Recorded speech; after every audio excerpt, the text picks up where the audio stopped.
Hello and welcome to Diary of a Common Man. This is episode 14 of this series, and thank you for joining me once again. Last week we went on a tour of Agakhani Jamaat Khana. This week we will discuss Agakhani follower, Agakhani Murid, the believer, and his identity, and how does he think, what does he think he is, and things like that. Now, before we do that, we actually do housekeeping every week. But this week, somebody has suggested that we do the housekeeping towards the end of the video rather than in the beginning. So, let's begin the video. But just one more thing before we begin the video. Some people are also complaining that they don't want these updates, the housekeeping, to eat into the time of the episode itself. They want the episode for about half an hour, and then whatever time we need for the housekeeping. So we will try and do that as much as possible. Now let's get into episode 14. How do you describe an Agakhani? This is how I describe him. Educated, intelligent, good citizen of the country he or she lives in, keeps away from trouble, moderate, somebody that has done financially well, and very community focused and family focused. But describing the Agakhani from his faith perspective, it is hard. It is not only hard, it is complex. Because he is an outcome of an extremely secretive, paranoid, and extremely complex and ambiguous system. He has been subjected to intense indoctrination for all his growing years, and the ideas planted in his mind are cemented. So describing him from the faith perspective is going to be difficult, but we will try. Let us begin with his origins as to who they are and where did they come from. We discussed in our earlier episodes that Shia Muslims split into two factions in the 8th century after Imam Jafar Sadiq died. Upon Imam's death, his elder son, his successor, could not be found to replace him as an Imam. Therefore, Imam's younger son, Musa Kazim, was accepted by the Shia community as the next Imam, and these people, these followers of Imam Musa Kazim, are today known as Ishnashari Muslims. But a few Shia Muslims back then, after Imam Jafar Sadiq's death, they believed that Ismail was not dead. He was alive, but he was only hiding. Now these Shia Muslims that accepted the fact that Imam Ismail was in hiding and he will eventually reappear to guide them, these Shia Muslims are called Ismailis because they followed Imam Ismail. It is from here that Ismailism begins. Just like Shia Muslims split into two factions between Ishnasharis and Ismailis in the 8th century, 400 years later, Ismailis themselves split into two factions upon the death of Imam Mustansir Billah. Deceased Imam's younger son, Musta Ali, became Imam owing to the political reasons. Now, how political this was, we don't know, and if there was any politics involved, we don't know. But they say he became the Imam bypassing the elder brother Nizar. Now, followers of Musta Ali, the younger son of Imam Mustansir, are called Bohras, Bori Ismailis. And when he basically became the Imam and the Caliph of the Fatimid Caliphate, Nizar, the elder brother, challenged this Imamat and this Caliphate. But Imam Nizar was quickly captured and put to death. Now those Ismailis that accept Nizar as the legitimate Imam, not Musti Ali, are known as Nizari Ismailis, and those who followed, obviously Musti Ali, are Bori Ismailis. The followers of Aga Khan are Nizari Ismailis, not the Bora Ismailis. It is another matter that Aga Khan claims to be an Imam of all Ismailis in his constitution. That is not correct. He is only the Imam of Nizari Ismailis, not Bora Ismailis. So again, there is ambiguity there, but anyway, we'll keep going. Ismailism was born in Arabia, as we discussed, in 8th century, but due to persecution, they migrated to surrounding countries, particularly Syria. For at least 1,000 years, these Ismailis have made Syria their home. In 11th century, a Tajik Ismaili named Nasir Khosrow traveled to Cairo from Tajikistan. Nasir was not only a traveler, an internationally known traveler, but a poet and a thinker. His fame reached the Caliph, Imam of the time, Mustansir Billah, who appointed him a Da'i, or a chief missionary of his court. Da'i Nasir Khosrow spread Ismailism to Central Asia, that is Tajikistan, Afghanistan, Badakhshan, Gilgit, Hunza, and so on. After Da'i Nasir Khosrow had spread Ismailism in Central Asia, another Da'i left Cairo towards India. His name was Sayyid Nur Muhammad, who became Pir Sadgur Nur when he arrived in India. He established Nizari Ismailism in India by converting local Hindus. Today, we know these converts as Khoja or Agakhanis. To summarize the above discussion, there are three cultural backgrounds or Ismaili traditions: Syrian, Central Asian, and Indian. Practice of Ismailism within Syrian and Central Asian traditions are very similar. But more importantly, the Indian tradition is worlds apart from them. This is owing to the fact that Indian tradition is based on Hindu concepts. So now we have an Islamic tradition, which is referred to as Nasir Khosrow tradition, and a Hindu tradition referred to as Pir Sadruddin tradition. Owing to globalization, followers of both these traditions are now coming together in Western countries, and this concept is promoted by Aga Khan as one Jamaat. How far will Nasir Khosrow's followers integrate into the shirk infested Hindu tradition remains to be seen. Just like almost all aspects of Agakhani system, the identity of an Agakhani is also very ambiguous. Let me clarify. If you hear the term Khoja or a Nizari, that means followers of Aga Khan.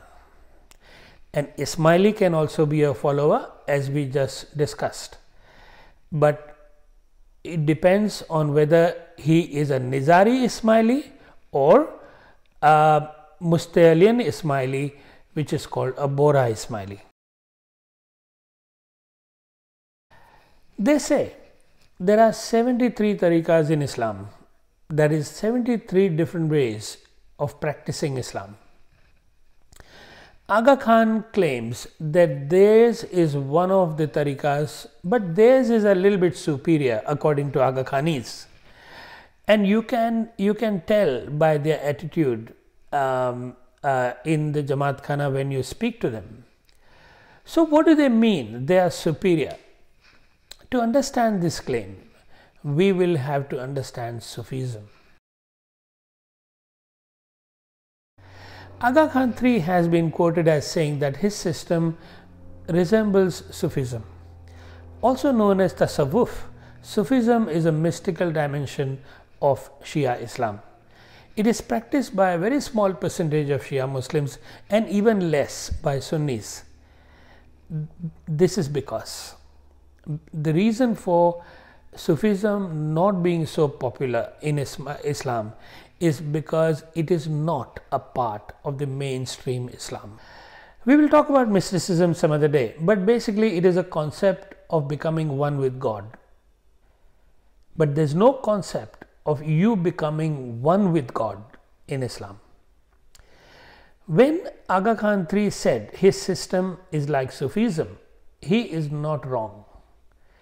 His system in fact resembles Sufism, but it is not Sufism.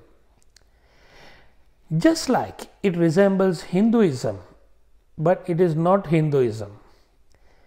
And it resembles Islam, but it does not represent Islam either. Let's look at why Aga Khanism resembles Sufism. Number one, Sufis congregate in Khaneka. Agakhanis congregate in Jamaat Khana. Sufis follow a master-disciple tradition, and so do Agakhanis.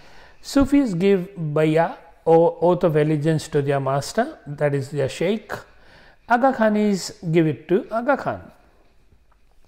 Sufis worship sometimes involves singing, dancing and whirling, and Agakhanis sing ginans, so there is singing involved. Now let's look at some differences.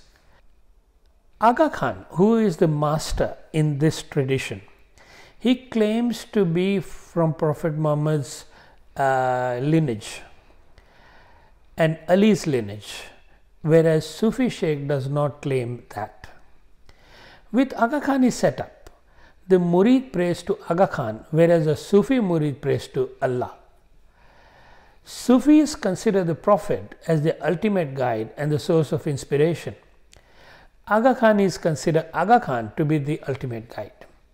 And Sufis, most importantly, uphold the fundamental Islamic principle of Tawheed, whilst Agakhanis don't. There is one more major difference, a bit complex to understand, but we will understand it in 4 stages of Sufism: Sharia, Tariqa, Hakika and Marifa. The Holy Book described a set of laws to guide mankind to a good life here and hereafter. These laws are numerous and overwhelming. Hence, Muslims have been given 5 basic principles of Islam, or the pillars of Islam. When a Muslim practices these principles, he is said to have attained the Sharia level.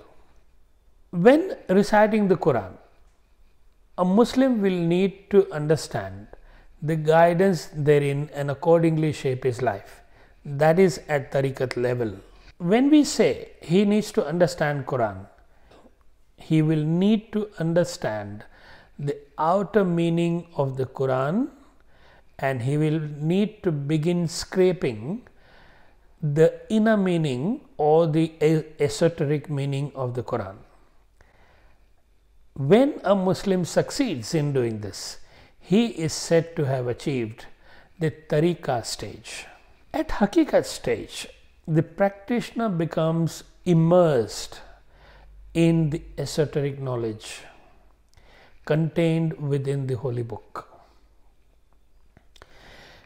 It is this esoteric knowledge that leads the practitioner to see the truth or the hakika, truth about himself, truth about life, truth about death, and truth about God. At Marifa level, a soul that has achieved Hakika, the truth, becomes one with God. Ismailis prefer to call it Asal mein Wasal. The last difference that I was talking about between Sufis and Aga Khanis is that the Sufis strive to go step by step. They go from Sharia to Tariqa and then Hakika. Aga Khanis don't want to bother. They jump straight on to Hakika level. No Sharia, no Tariqa, only Hakika. Another matter that they don't even understand their own dua. Okay, so they may not understand their own dua, but they love to call themselves esoteric. And they feel superior somehow compared to other Muslims because they think they are on the batini level, hakikati level. They like to impress upon others that they practice Islam from esoteric viewpoint. Hence, this term esotericism is very near and dear to an Agakhani. Whenever one draws their attention to the fact that their practice is non-Islamic, their favorite defense is their faith is based on esoteric interpretation of the Quran. They say we have a batini faith, we have a batini relationship because they are at hakikat level, remember? Now, that's what they say. But do they understand the meaning of batin or esotericism?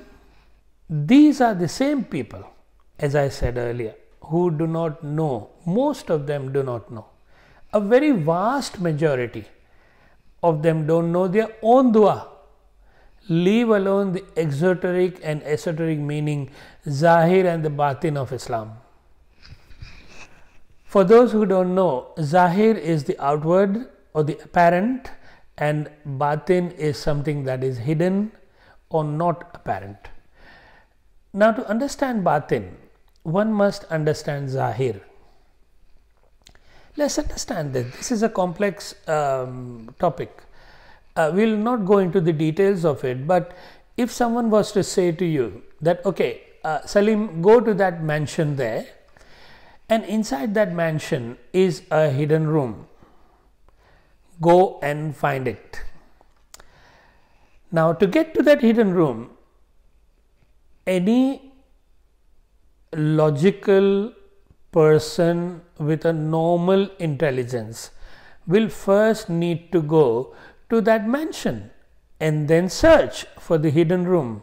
But my amazing Agakhanis, they say, why bother going to the mansion? Just go to the hidden room. And I am a witness to the fact that the system does not include any practice of Sharia, any practice of Tariqa, and no understanding of Hakika. But they are Batini people, esoteric people.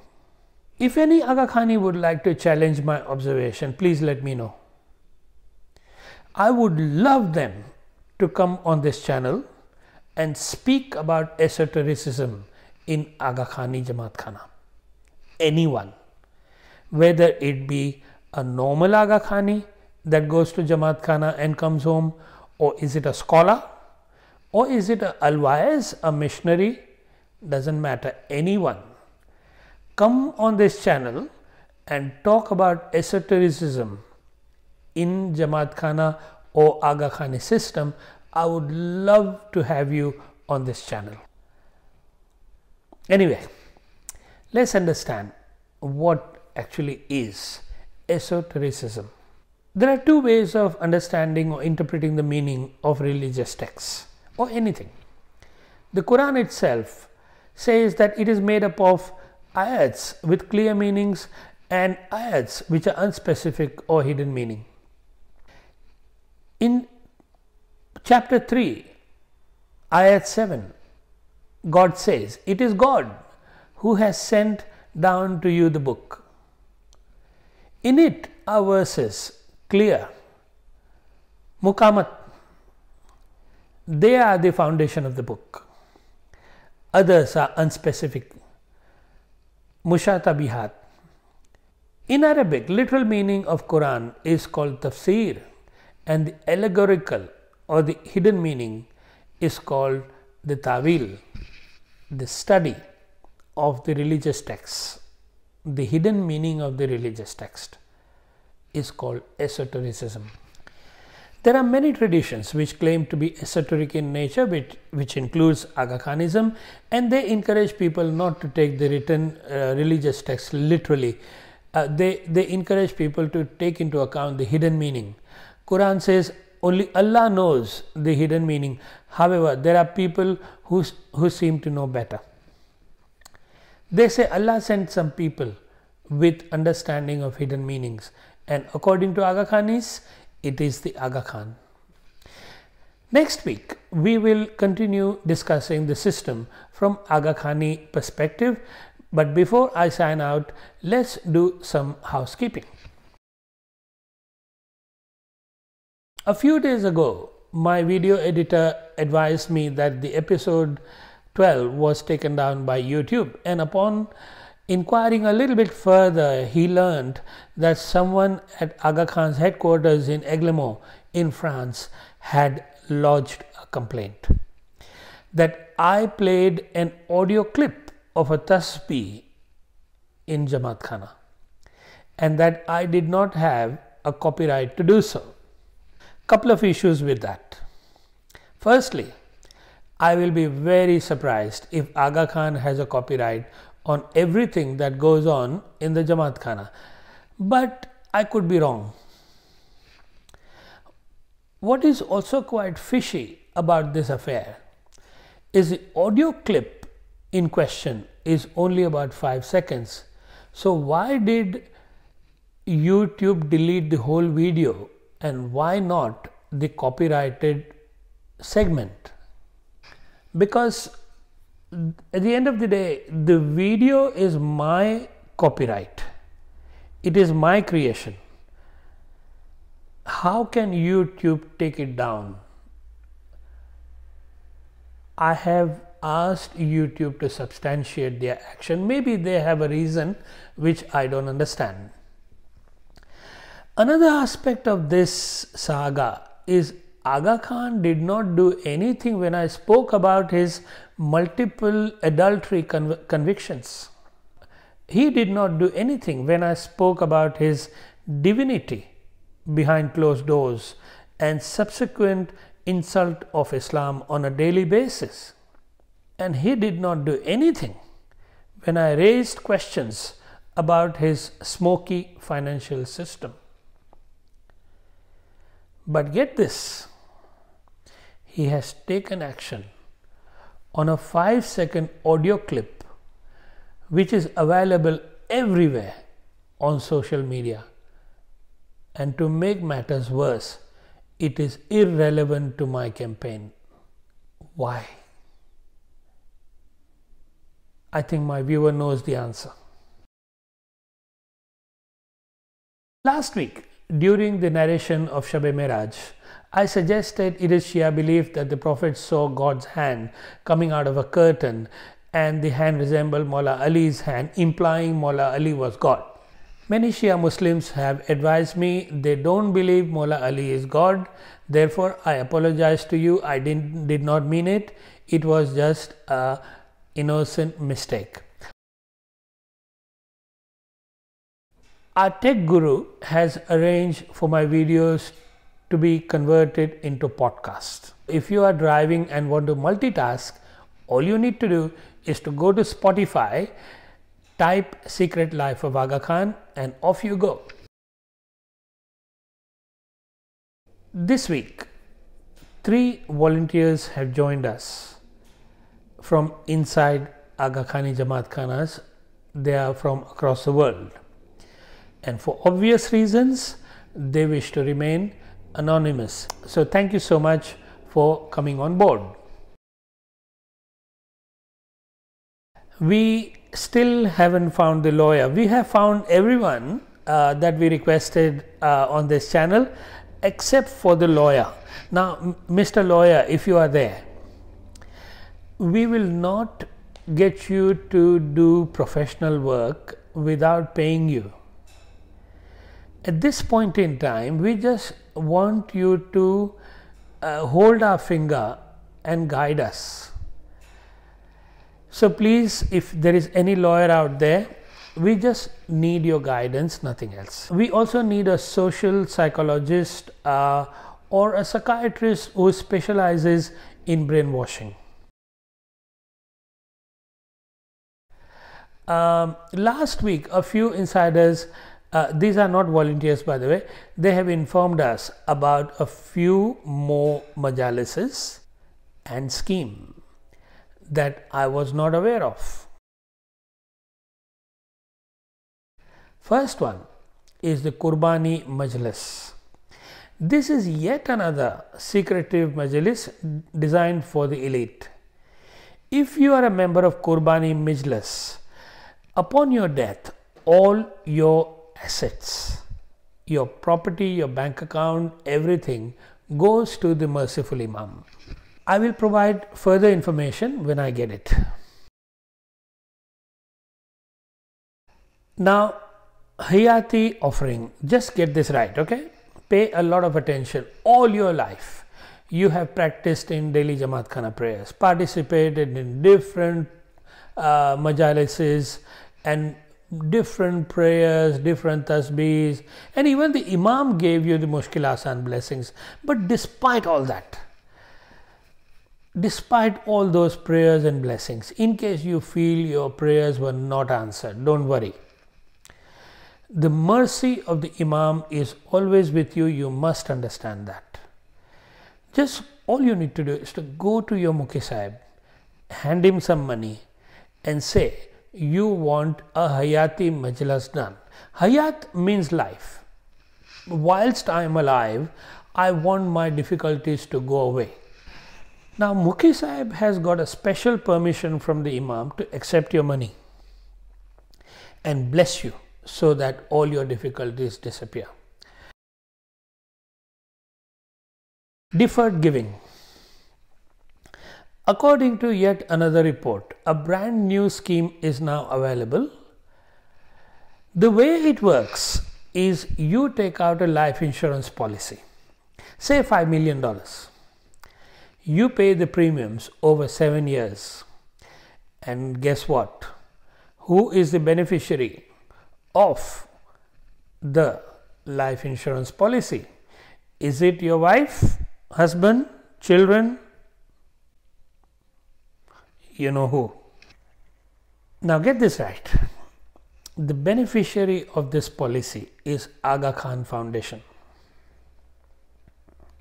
The same Aga Khan Foundation that is reported in the global press for non-transparency of its financials.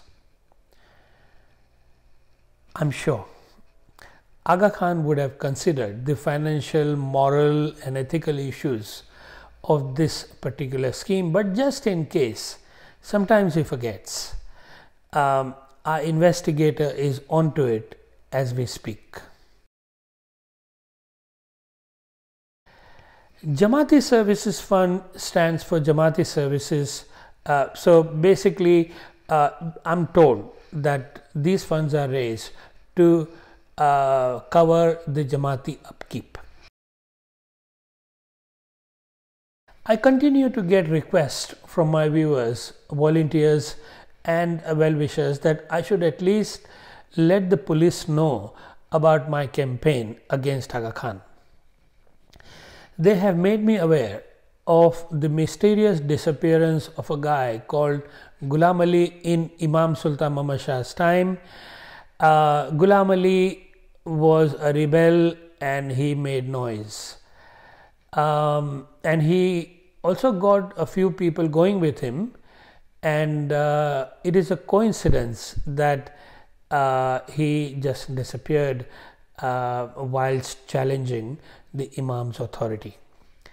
And someone else this morning has rung me and made me aware of two Agakhani rebels in Pakistan who also made a lot of noise and they were murdered. I don't have their names, and I have asked these people who rung me this morning to get me the names and give me some concrete information. Just telling me that two people were murdered because they were making noise, that is not good enough. We need some concrete evidence. Now, I have said this before, I will say it again. By and large, Aga Khan and his followers do not believe in violence. And the very proof of that belief, it is not a belief, it's an understanding, that if they wanted to harm me, they would have done it by now. This is 3 months down the track, and I am still alive, believe it or not. Okay, so I don't think they will do that, but I see no harm in letting the police know. Just in case my body is found somewhere in suspicious circumstances, at least the police knows where to start the investigation from. Now, Screen Australia is an Australian government initiative whereby they fund documentaries and short films, etc. And they also fund the video channels like mine. The condition is that the content must be about changing the society for the better. So I have called them and I made them aware of my project. I named Aga Khan and his system, and I am very pleased to let my viewers know that they have encouraged me to apply for the funding. Now, this does not mean that my application will be approved.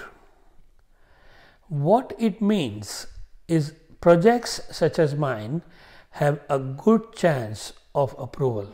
That's what they said.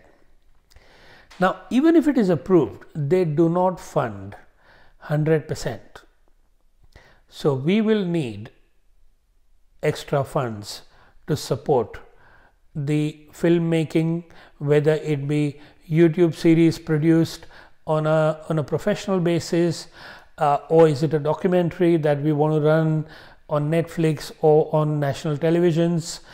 It will all depend on how much funds we raise.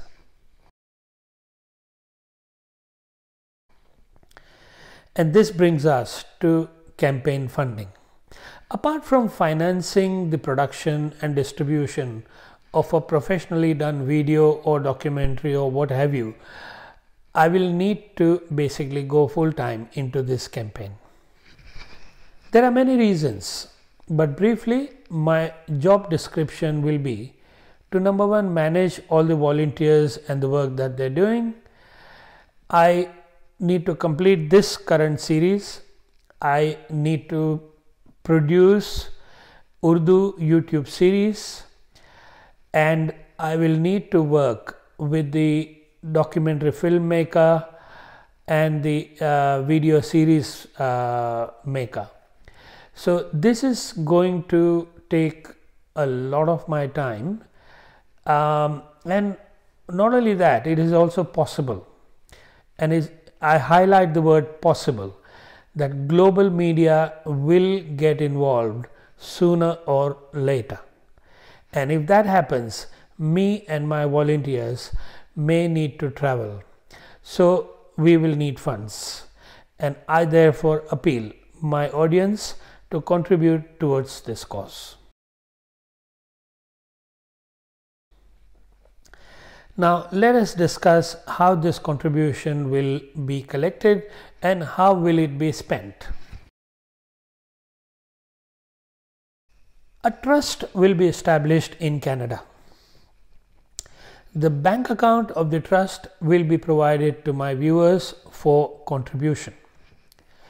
We will need volunteers to become trustees of the fund. If we don't find the volunteers, we will have to make a company, a trustee or a public trustee to become a trustee, we will see what happens between now and then, but a trust needs to be established. So if you're interested in becoming a trustee of this trust, please let me know. As far as I'm concerned, I will not be the trustee. These trustees, whoever they are, will receive the money and they will decide if and how the money is to be spent. It is important for you to know that they will manage the trust and they will do the due diligence, they will administer the trust according to the law of Canada. I will give you further information when it becomes available. That's all we have for this week. Next week we continue to discuss Agakhani followers' perspective of the Agakhani system. Until then, take care. Goodbye.